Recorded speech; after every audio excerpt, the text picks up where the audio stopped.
kitabu changu, Qur'ani mwongozo wangu, Qur'ani mwombezi wangu, Qur'ani pumbao langu, Qur'ani kitabu changu, Qur'ani mwongozo wangu, Qur'ani mwombezi wangu.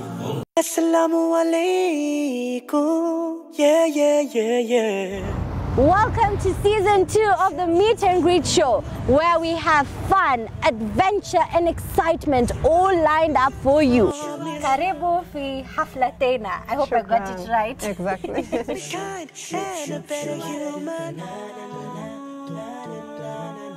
Oh, please come with me and I'll show you why. I smile. Never say you had to drink water. Just take a look.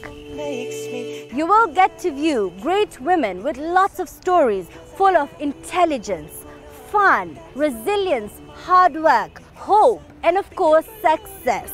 You are in for a very big surprise. Ready or not, here we come. Set the date with me, Aisha Khan, every Monday at 7:25 p.m. Muslim.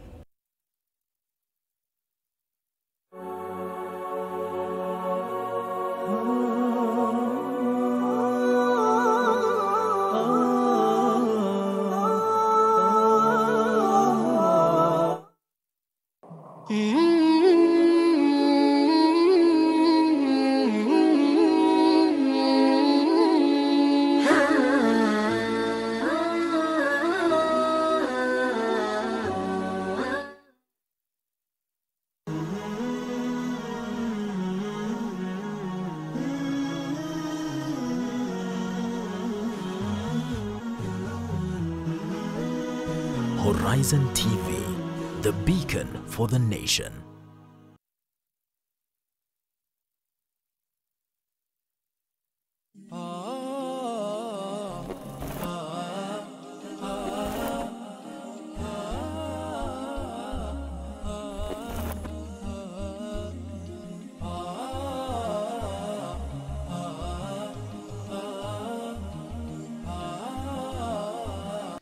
It has been a week of drama at the National Assembly where the gender bill has again flopped.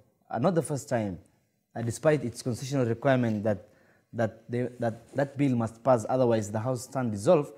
Again, members of Parliament failed to pass that bill yesterday and has been deferred to February 2019. Today we are discussing what that means for Parliament and for the law, that is the Constitution of Kenya, and the consequences it has.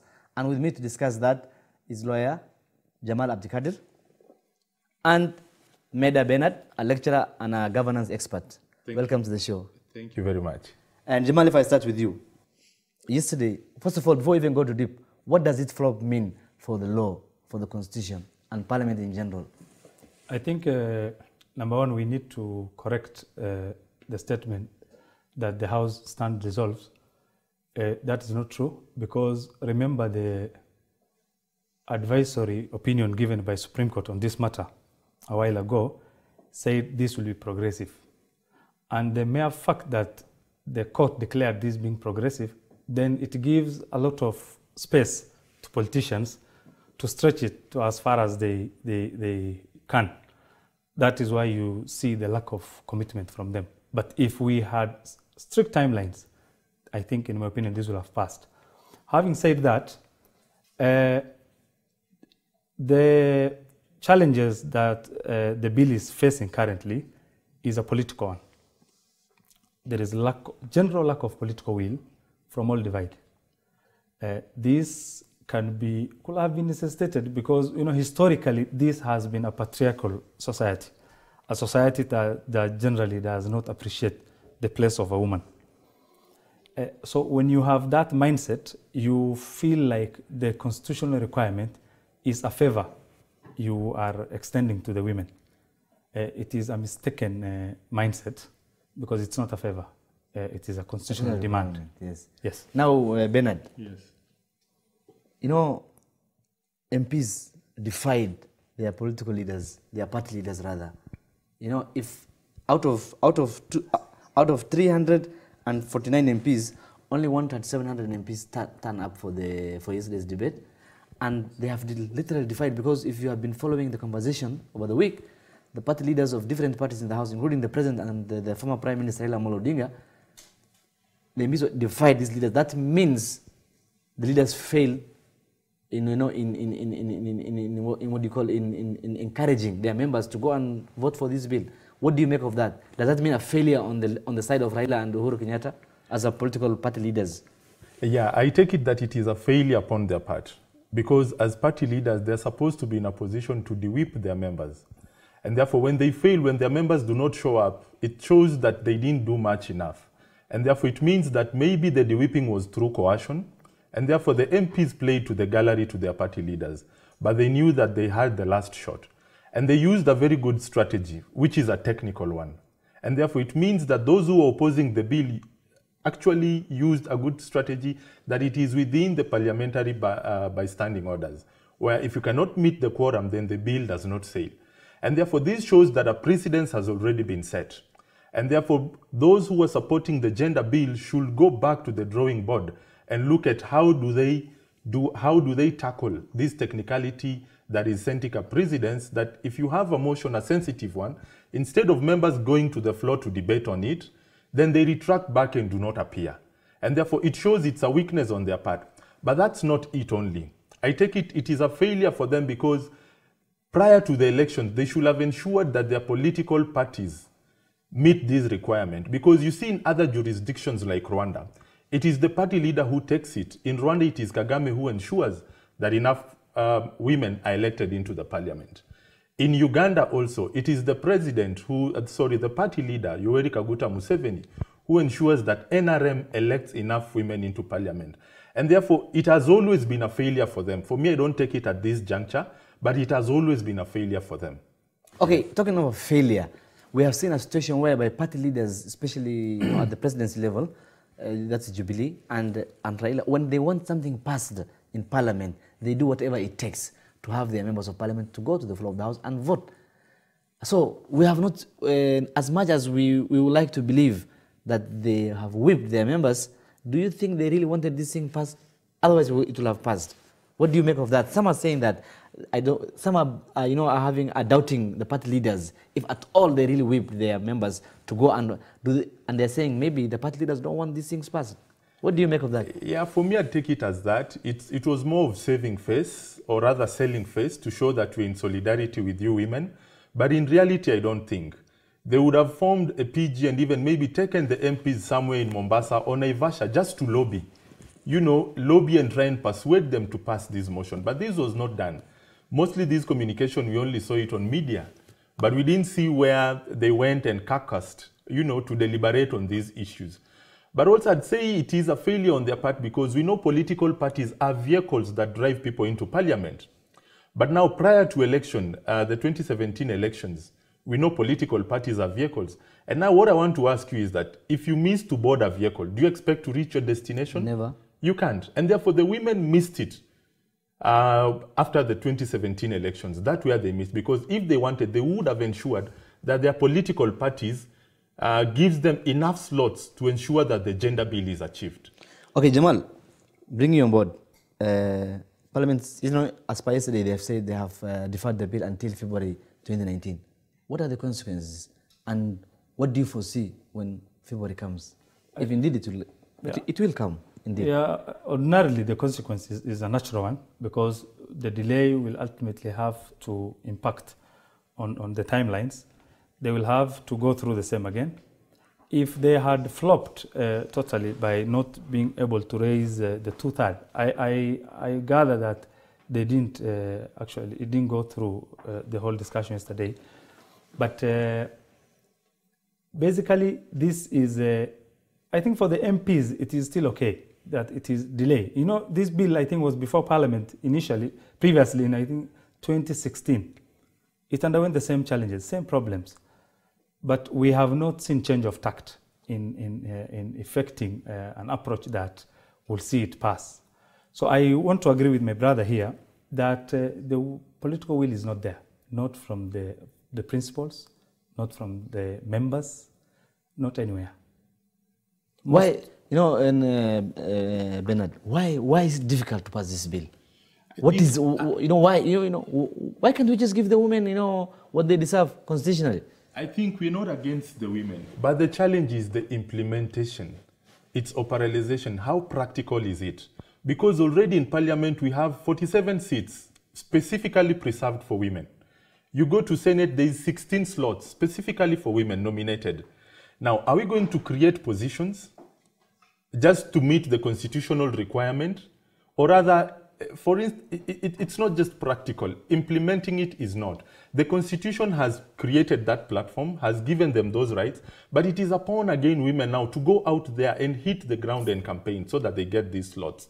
Because for me, it will be too bad when we have to go into an electoral exercise that has already been predetermined in the sense that 2/3 have already been set aside for a specific gender. Specific gender. Yeah. Maybe if I might interject. Yes. It is true. How to implement this is the elephant in the room. And politicians, being in the leadership, they don't want to be creative. It is utmost laziness from them. They feel that to achieve the 2/3, there is no other way apart from handing it to women. But there are other means of achieving this. Because what if we could have said the 2/3 must be achieved at party level? Yes. That when you nominate, you must nominate 2/3 for elective position. Yes. What's wrong with that? It might sound difficult, but if a party really believes in gender equity, it will see how to achieve this. But I agree with some politicians. It is not right to hand positions on a platform just to women, while we do not even have clarity on who these women should be. Because we have seen, like a member of parliament said, those who end up in these positions naturally become the girlfriends. Said, in fact, he used the word slay queens. Slay queens. It is very true. There is a story out there, they say one time, a father of one of the ladies donated money to one of the political parties. So he told the principal, why don't you give her a position within the office? Then he said, no, we'll give her a nominated MP position. She never even wanted it. She has no idea what the role is. And she served for 5 years. Being a member of parliament. It's a tragedy. So it is true. How to operationalize this, that is what we need to think about. Now, Bernard, and going back to what Jamal has just said, a member of parliament, no less a member of parliament, has spoken at a national platform, giving outrageous remarks, regarding the gender bill. And then many Kenyans, especially on the online community, were saying those are demeaning, and it shows the attitude of how Kenyan men see women, and more so those in leadership position. Do you agree with that? If at all you have seen the video that went viral, I don't know whether you saw it, but if I give you a background, did you see first? Yeah. The Sanok, the MP. Yeah, from the nominated MP. Okay, yeah. David Nanok, or is it Sanok or something like that? Yeah, Sangok. Yeah, first I would say that, the parliamentary privileges are being abused. They're being abused. And also the parliamentary committee that deals with matters of discipline is not doing its work. And therefore that must be reviewed. But I don't think Sangok was speaking on behalf of the Kenyan men, because first he is a nominated member of parliament, and his representation, his constitution, is persons with disability. Yes. So I think it is just consequency to deal with him and whip him and tell him that, look, you are nominated on our behalf, you are our representative, and therefore you must look into your utterances. But it is not fair to say that, all men, his views are a reflection of all men. But despite that, there are women who agreed with him, right? It's not only men. There are women who supported that and said that actually Sangok is speaking the truth, because in Kenya now we have this culture of slay queens. Yes. And how do they live their lifestyle? We all know. We don't have to mention it here. But we know it's that of patriarchy, yes, right? Yes. But I think on his behalf, I would like to apologize that it is not wrong, yes. Sorry, it is not right. Yes. To frame women as such, it is not right. Yes. They are our mothers, yes. they are our sisters. Yes. And therefore it is not good to blame, single or independent parents that actually they are that because they have been loose. No, that's not right. Now, talking of the kind of remarks this guy made, and I want us to, go out of our topic a little bit, eh? Yes. In reference to what happened this week. We have seen students, a high school student, who after having finished high school, doing or saying funny things, and then they recorded, it went viral, and then the police went after them. Yet members of parliament speak like that, and leaders come to TV and say things that, people may not be easy may not be comfortable listening to. Sure. Yet, small boys have been arrested for saying things I'm sure many have done when they finish high school, only that it happened to be captured on phone this time round. What do you make that? Are our our children listening to bad leadership kind of stories and noise, for lack of better words? True, it is true. They say that behavior is socially acquired. And therefore, those kids are a reflection of our society. It is quite bad and quite unfortunate that we are crucifying those kids. Yet we as Kenyans have always set that precedence.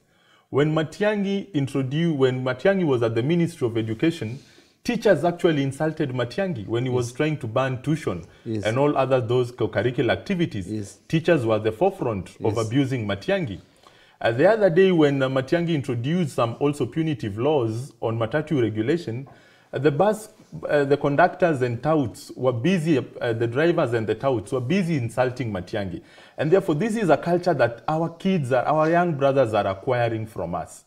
But that's quite unfortunate, to crucify them as such. Yes, they went astray, but that's not the way to discipline young people.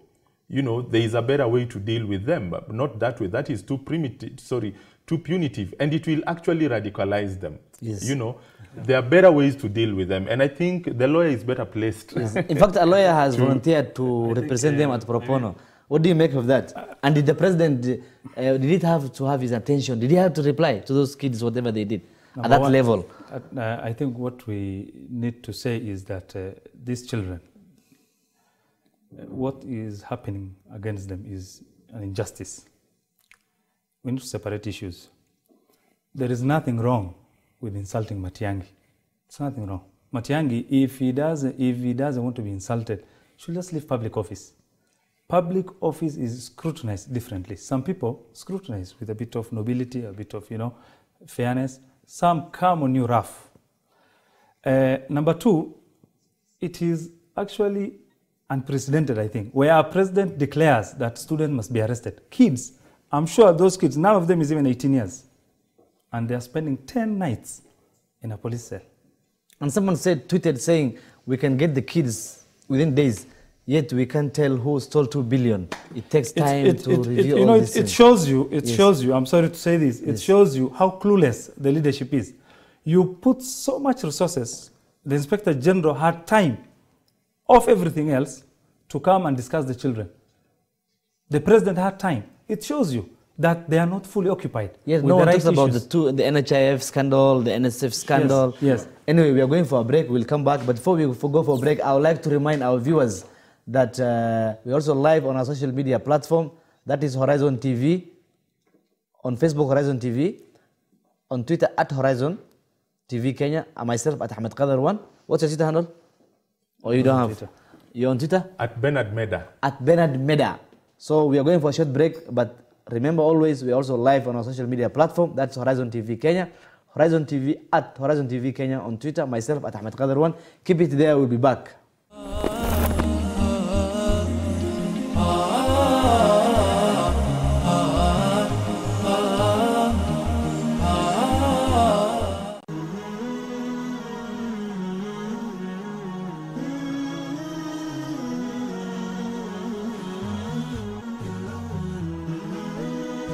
Horizon TV, the beacon for the nation.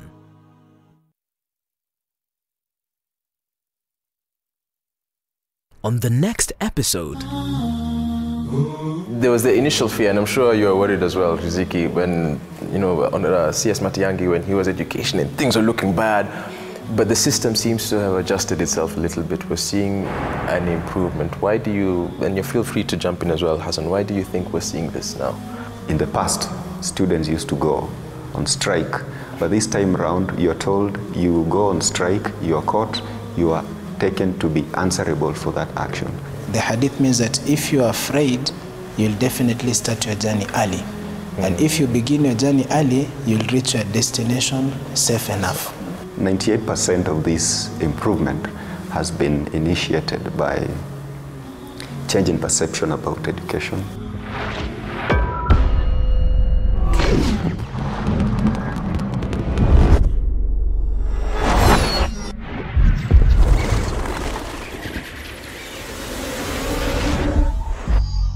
on the next episode. Unayo hii tabia ya kuwataja watu wake kwa kheri.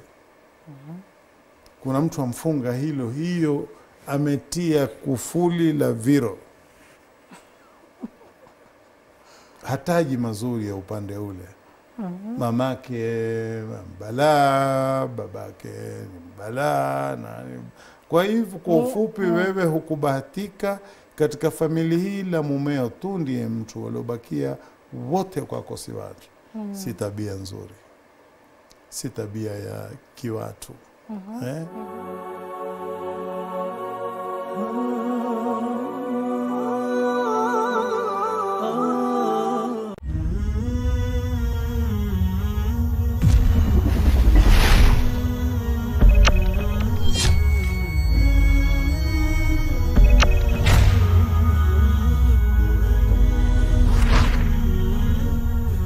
You're watching Horizon Television, the beacon for the nation.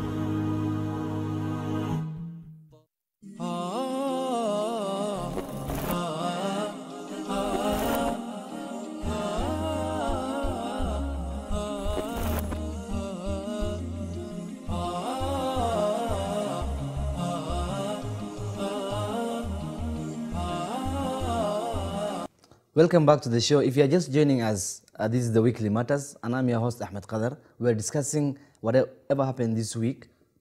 That is the gender bill that flopped in the National Assembly. The main scandal that has been there, being discussed by members of parliament from the Rift Valley, and of course, many other things that happened this week. And who else is better to discuss that with than Jamal Abdulkadir, Wakili, and Bernard Meta, the lecturer and governance expert. Before we went for break, we were discussing about the issue of the gender bill and why it failed. And we also discussed about what the, this deferral also has, the consequences it brings.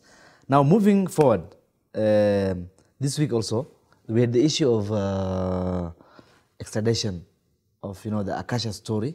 And it's also being said that there's a governor, some members of parliament, I don't know, outspoken member of parliament.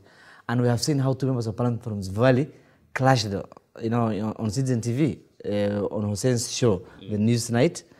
And we have seen, if you have watched what, transpired. What's your take on that?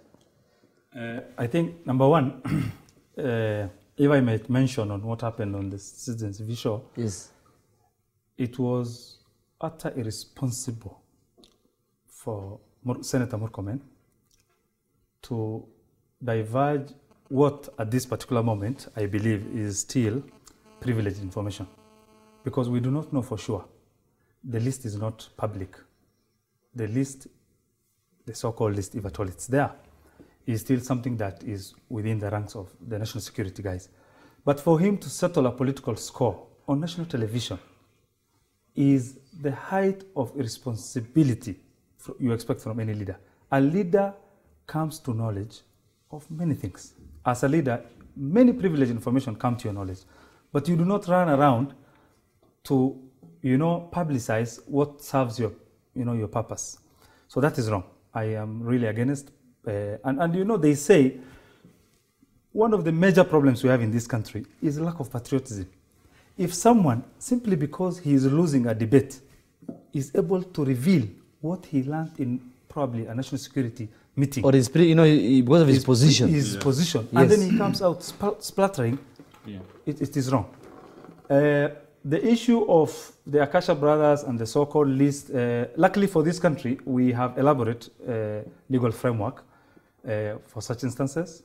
We have laws enacted by Parliament, laws as old as over 50 years, where if someone, a Kenyan is needed, or another national is needed in another country who is present in Kenya, who might have committed crimes in another country or committed crimes against people in those other countries, we have a legal framework where such person can face trial in those countries.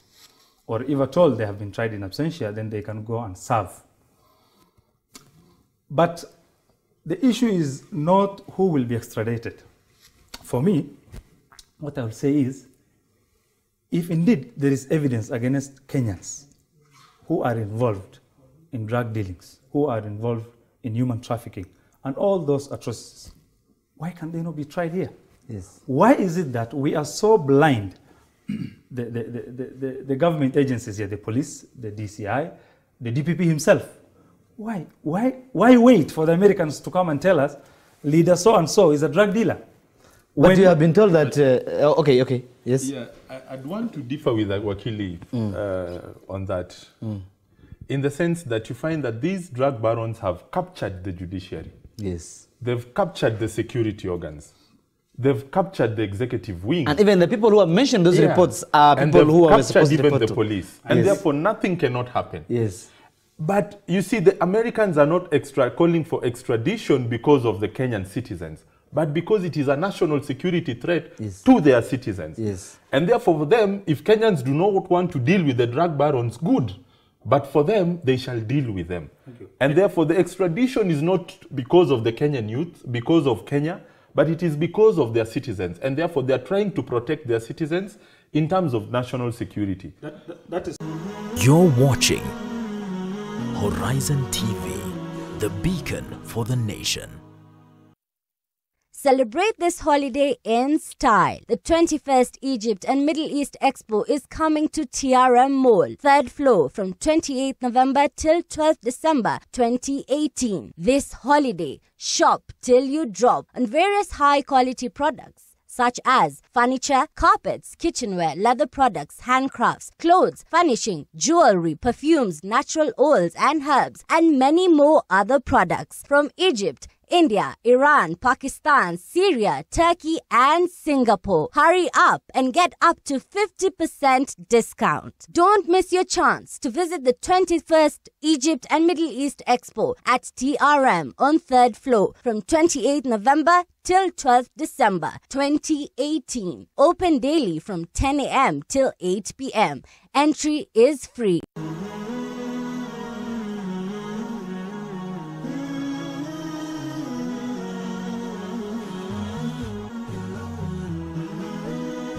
Horizon TV, the beacon for the nation.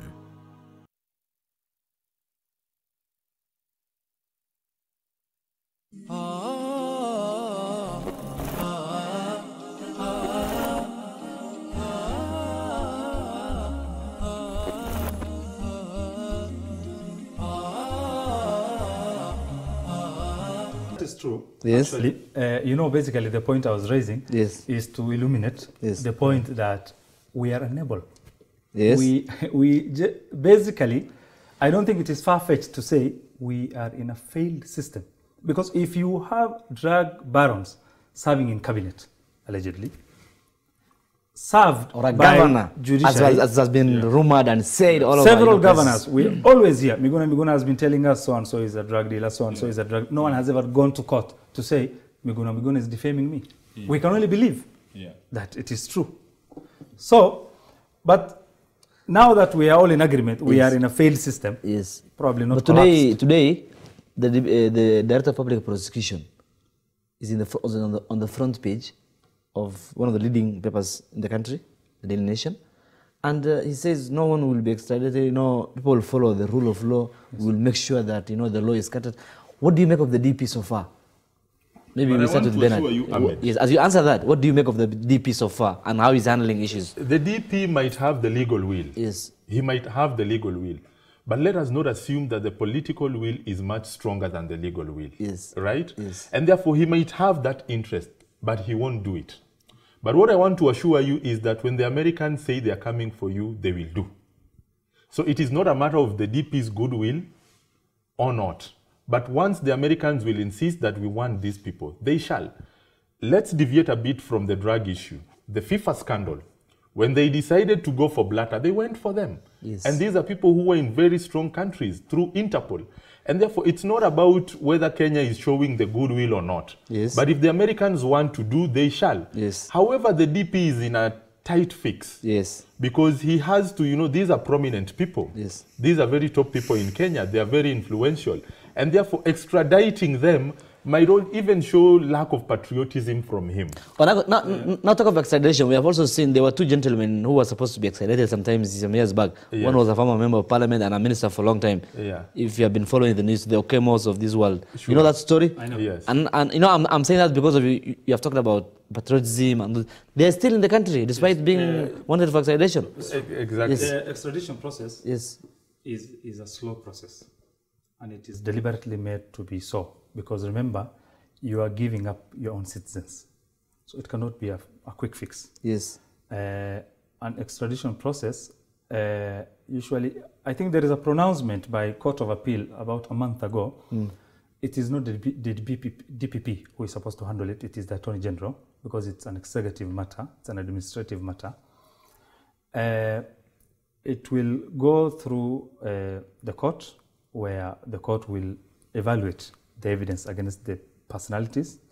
And if the court feels that indeed, on the face of it, there is a bit of evidence regarding this matter, then it will give the go-ahead for extradition. The people who are party to that process also have an opportunity to appeal to High Court. If they do not appeal, then they'll be extradited. It is a straightforward matter, but generally it is slow. And it has to be slow, because sometimes, remember, giving up your own citizen to a foreign jurisdiction is not an easy matter, because Americans will not give up their citizen to come and to be tried here. Yes. Sure. But again, not only will they not give their citizen. Yes. The other day when the ICC said they will deal with the American soldiers who, you know, contravene the law internationally, that they'll be tied to the ICC. America said we will come and even interrogate the judges. So that's how serious it is for them. Yeah. Yes. And what we must also know is that, you know, drugs today is an international crime. And therefore, it's too sensitive to be left for Kenyans to handle it on their own. However, my take is the DPP needs to act on this, because we've seen Kenya is almost turning into a drug haven. We've seen our West African brothers. They're living, you know, a lavish lifestyle here in Kenya, but they don't do anything. What do? It is money laundering and drug trafficking. And therefore, if our judicial process will prove to be slow, then more will keep coming. You saw Chinedu when he was being deported. Yes. Why was he refusing to go to his country? Because this is a heaven. In Kenya, you can do anything as long as you have the money. Capture the judiciary, capture the police. So are you saying it's just captured by drug lords? It is. You can say that. Yeah? That it you is. can say. Yes. That you can say, because when you see individuals who have been implicated in drug issues for 10, 15, 20 years, and they serve at the top levels of this of okay, we will leave it there. That one. I want us to go back to our earlier discussion, the issue of the gender bill. Yes. In comparison, why is it easy for Rwanda, Ethiopia, you know, to have women leaders at the top and not in Kenya? And if you still also know very well that every time a woman climbs up the ladder in this country, an issue comes up and she's taken off. Talk of the first deputy CJ. Yeah. And the other day there was another issue of also another woman that was at the top. I don't remember exactly. Yeah. Why is it difficult for women to climb the top leadership of the ladder in this country? First, I'll put it into culture. We're all Africans. Yeah, and we've developed a culture, and our sense has been the best place for a woman is in the kitchen, or rather in the house. And the other issue is that we hold women with the highest pedigree. A woman is supposed to be very saintful, should not even sin, right? We almost equate them to Jesus or Mary. You know, that a woman should be perfect, and therefore they do anything small, then we are very quick to stone them. That's quite unfortunate. However, for men, it's been left, you know. Actually, when you're scandalous, that's when you are a man, you know. And if you are such a gentleman, go into politics with clean hands, you'll never see the day, right? Mm-hmm. But if you go there and start using some dubious means, some orthodox means, then you're praised and people respect you that you're a real man. And therefore, for me, we need to change this culture. Yeah. And also the issue, why don't we have many women in those elective positions? It's the voter behavior. Even the women themselves do not believe in their fellow women. And they're the majority. And they're the majority. That is why they vote men. So we need to change this voter behavior. The constitution is intact, has given that provision. 2/3, good. But now we need to change the voter behavior so that men and women can elect fellow ladies. Now, I think yes. maybe just say Yes. something on that. I don't think we need to compare us with Rwanda or Ethiopia. We are far ahead of them. Yeah. Remember, what women in We are far ahead of them, but unfortunately, I know that for a fact we are far ahead of them. But unfortunately, just to interpret, yes. The governor of the city county of Nairobi has said he's going to Kigali for benchmarking. I don't know on what. Go ahead. I don't think that's a good example for you to use on anything. Yes. Yes. We are far ahead of them because, number one, what women in Kenya have, the space they have, it's not given by anyone. It's space they fought off the hands of men. That cannot happen in Ethiopia. That cannot happen in Rwanda. In Rwanda, what women have is because somebody sat somewhere and felt to give them. Kagame felt he will give them. In Ethiopia, the party leadership, the Abiy and whatever, decided to give to a woman presidents. But women there do not have the space. I absolutely agree. Just to add on the Rwanda issue is, you know, there is what we call presence of politics, you know, politics of presence. And that's what's happening in Rwanda. Women are in power, but without power. I want to give you a good example. Today, the chief opposition leader in Rwanda, that lady, you know, the government is undermining her rights. Have women there spoken?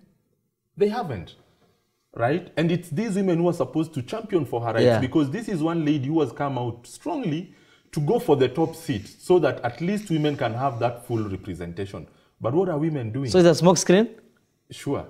You can say it's a smoke screen for some people to... It's real. Yeah. It's real. We see them. Yes. And, well, if and it's also a fact Bernard is saying a woman in power cannot champion for another woman who is being arrested, and it is also then a it fact. remains to be a smoke screen. You know, a woman in power is not only supposed to be agitating for other women's right. No. There is more. If you are in power, there are many other things you do. And I think generally... But the least you can do is also to agitate for a fellow woman or man who is in women in Rwanda. That is the concept of feminism. Women in Rwanda have managed that country better. And also the other aspect where women in Rwanda believed it's the post-building issue, reconciliation. You know, whenever there's been a conflict, then people have believed that, you know, women are the best peace ambassadors. It happened in Liberia. It happened in Liberia also. Even that explains why Salif was able to be the president. Yes. And even the other woman who was there won the Nobel Peace Prize when the women came together from Liberia to give the country a chance to rebuild itself. Exactly. And they won a Nobel Prize for that. Even in Burundi, you find where there is that two-thirds representation, these are countries that have undergone some tragedy. Okay, we are talking about the issue of Punguza Mzigo, you know, and referendum. Whether we should, you know, reduce the seats, merge counties. But before we go into detail of that, I want you to ask you, do you think we should remove the women rep seat? Does it add value to Kenya now? I don't think that question can be asked that direct. There is a lot of discussion that must go on alongside that, because the question is, why was it put there in the first place? Keep it there. We are going for a break, but before we go for a break, I would like to remind our viewers that we are also live on our social media platform. That's YouTube, Horizontv Kenya, Twitter at Horizontv Kenya, Facebook, Horizontv Kenya, myself at Ahmed Qadar1 will be back. Keep it there. This is a very interesting discussion.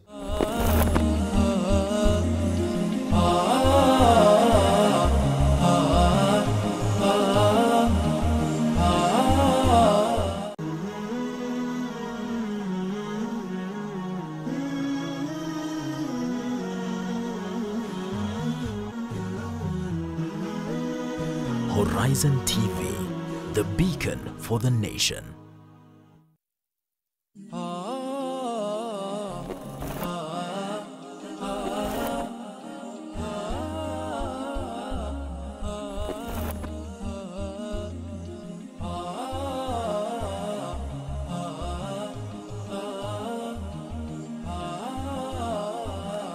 Welcome back to the show, The Weekly Matters, and I'm your host, Ahmed Qadar.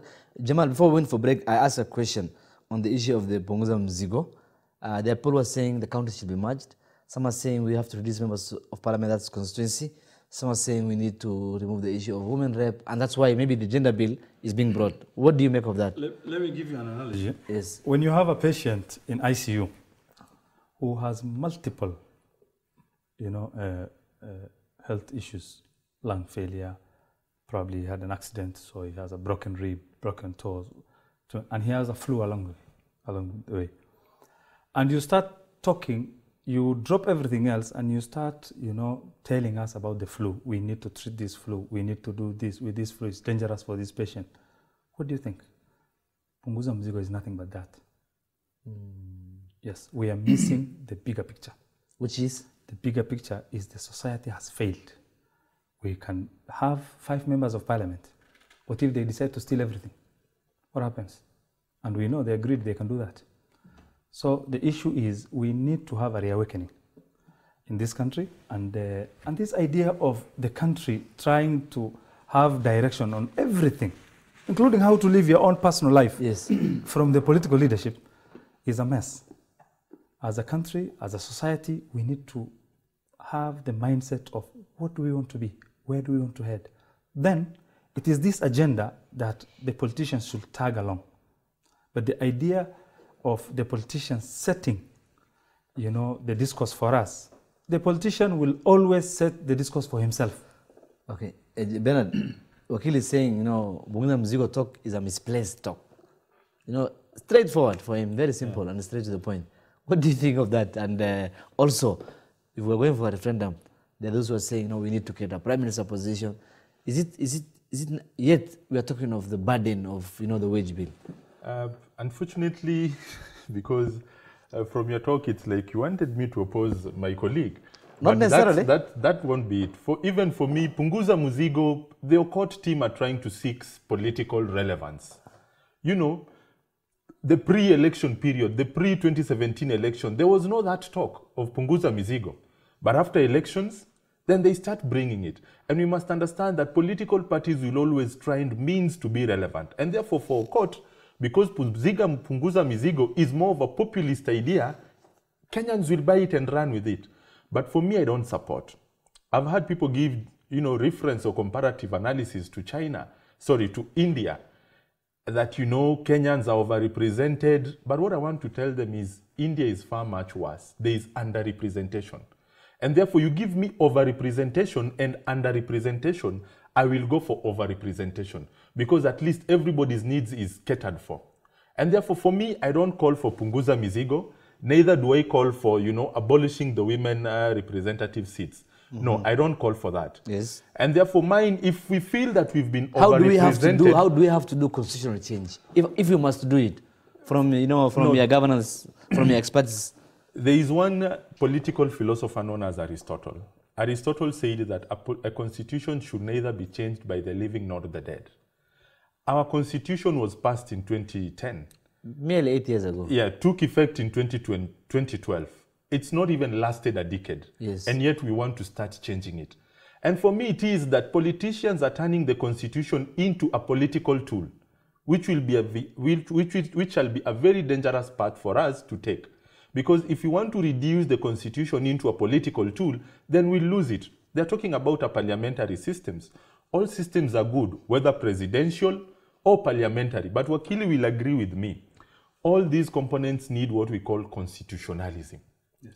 So even if we go for a parliamentary system, but we do not abide by the constitution, it won't work. Yes. And even if we go for the constitutional, those who are calling for parliamentary system, there are 2 questions I want to ask, because these things need policy frameworks and institutions in place.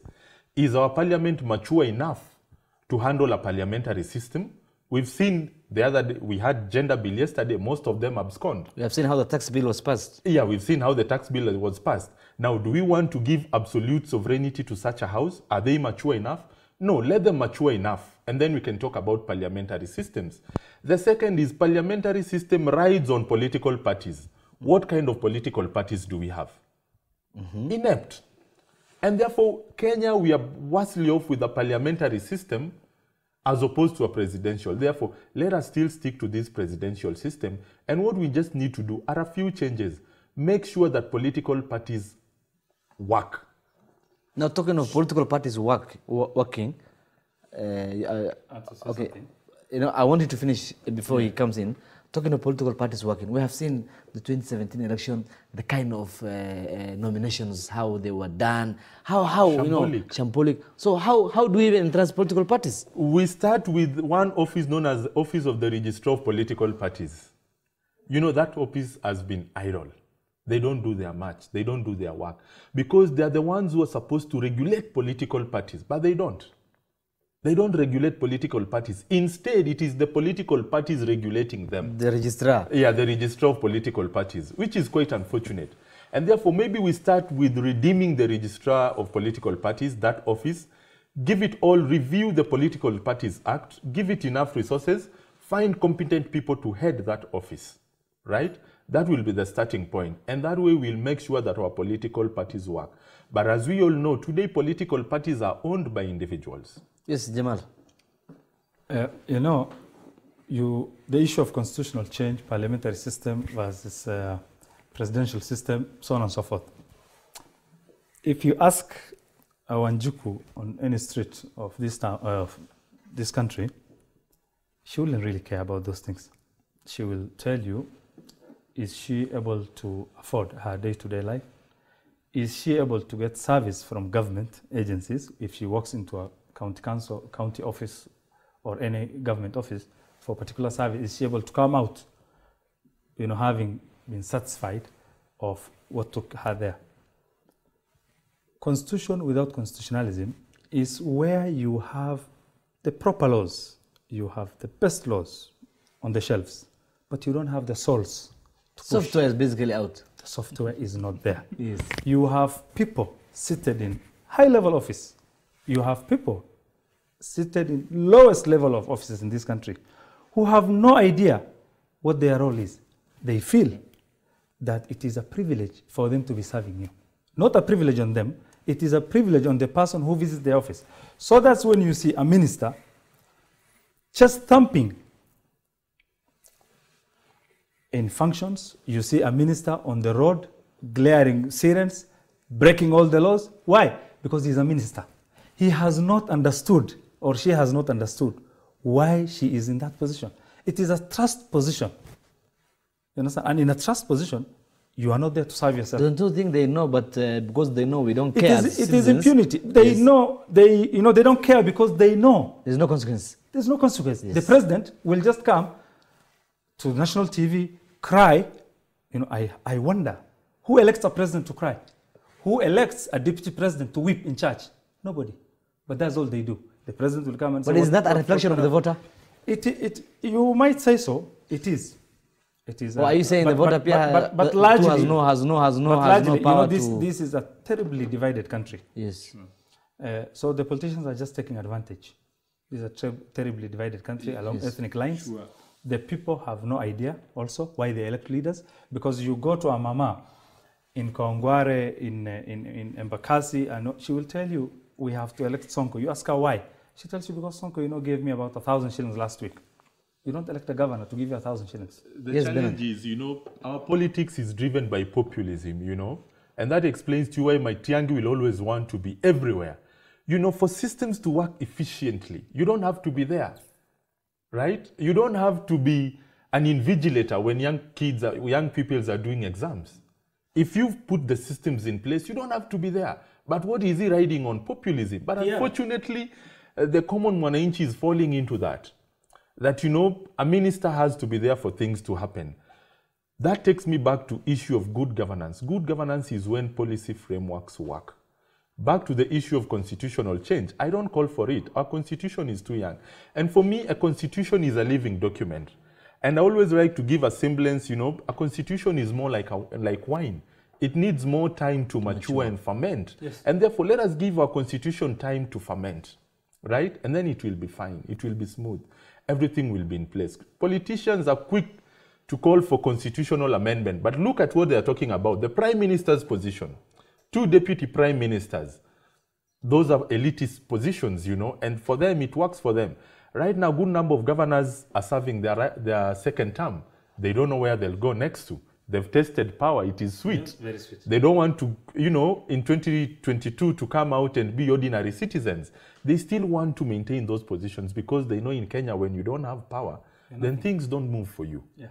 Okay, now when talking of constitutional changes and all these things, and now let's go to the next topic, the discussion.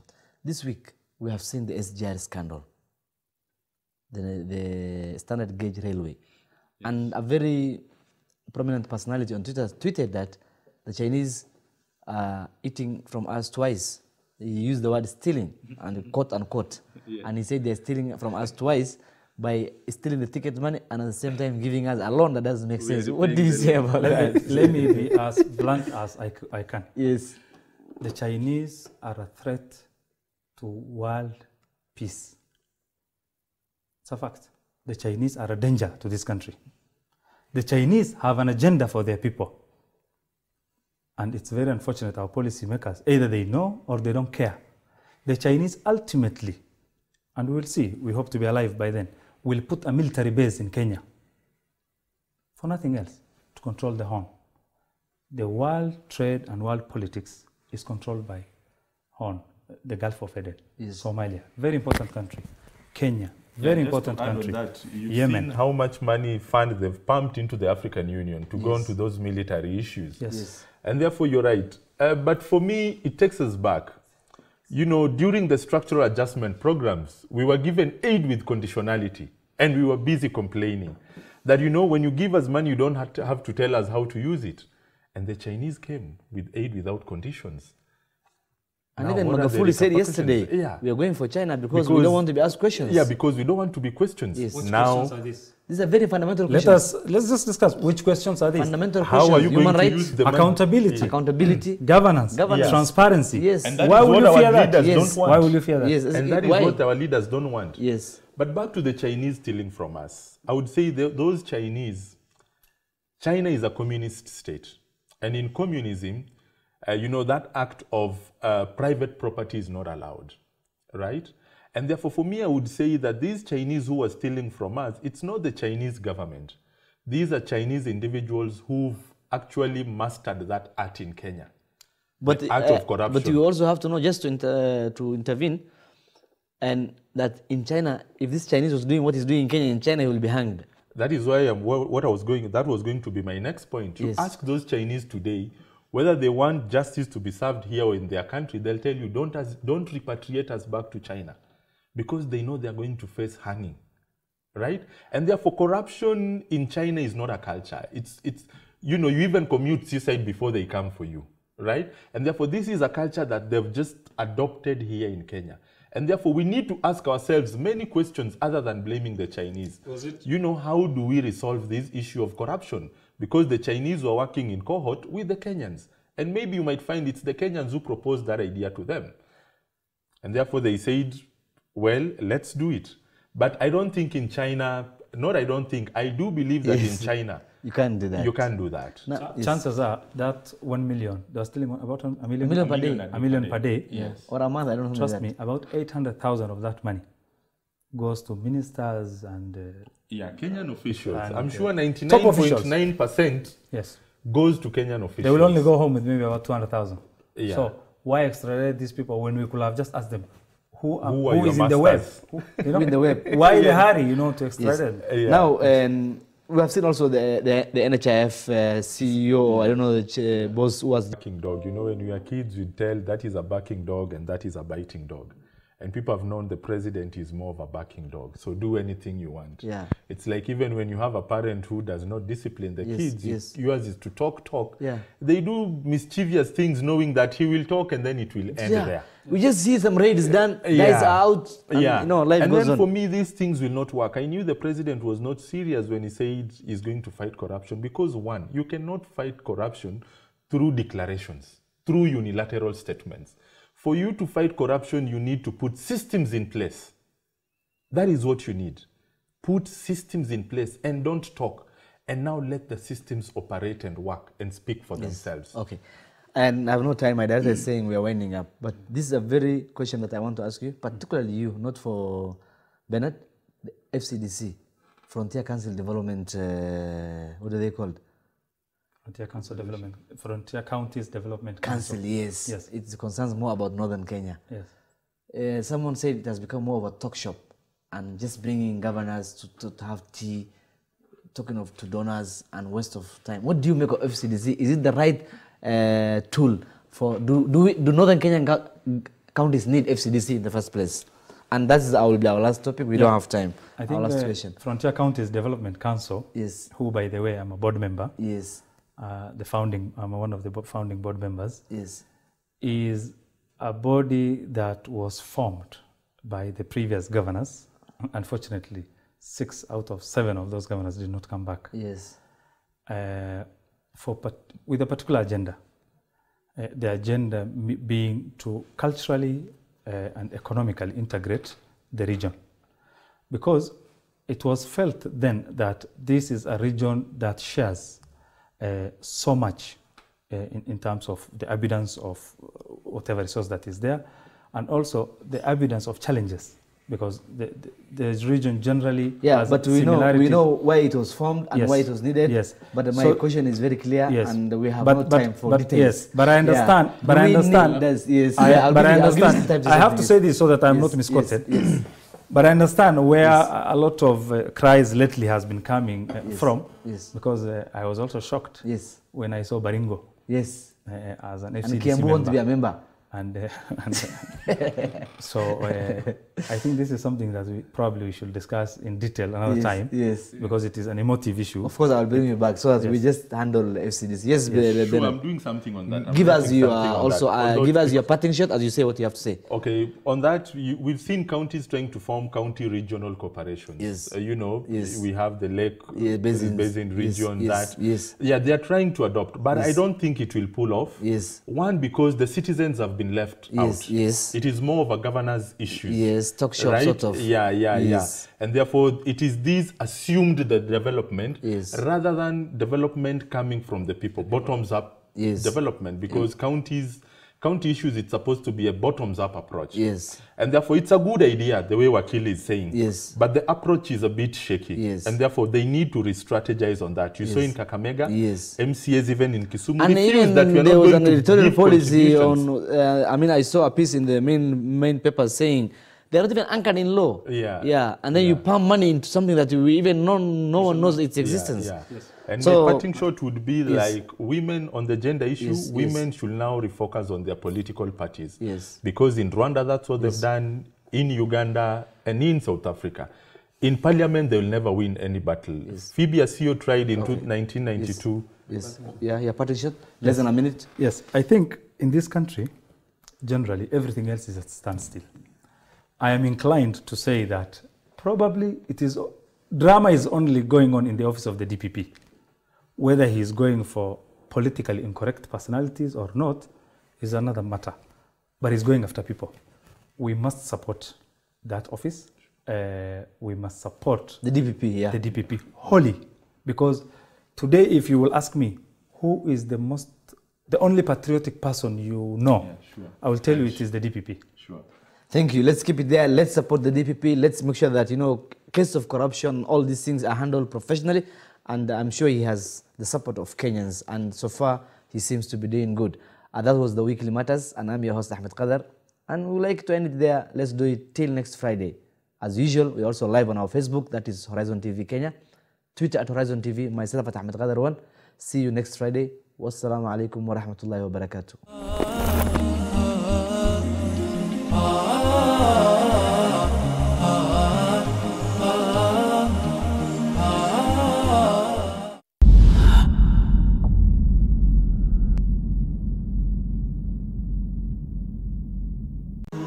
You're watching Horizon TV, the beacon for the nation. Celebrate this holiday in style. The 21st Egypt and Middle East Expo is coming to TRM Mall, 3rd floor, from 28th November till 12th December 2018. This holiday, shop till you drop on various high-quality products, such as furniture, carpets, kitchenware, leather products, handcrafts, clothes, furnishing, jewelry, perfumes, natural oils and herbs, and many more other products from Egypt, India, Iran, Pakistan, Syria, Turkey, and Singapore. Hurry up and get up to 50% discount. Don't miss your chance to visit the 21st Egypt and Middle East Expo at TRM on 3rd floor from 28th November till 12th December 2018. Open daily from 10 a.m. till 8 p.m. Entry is free.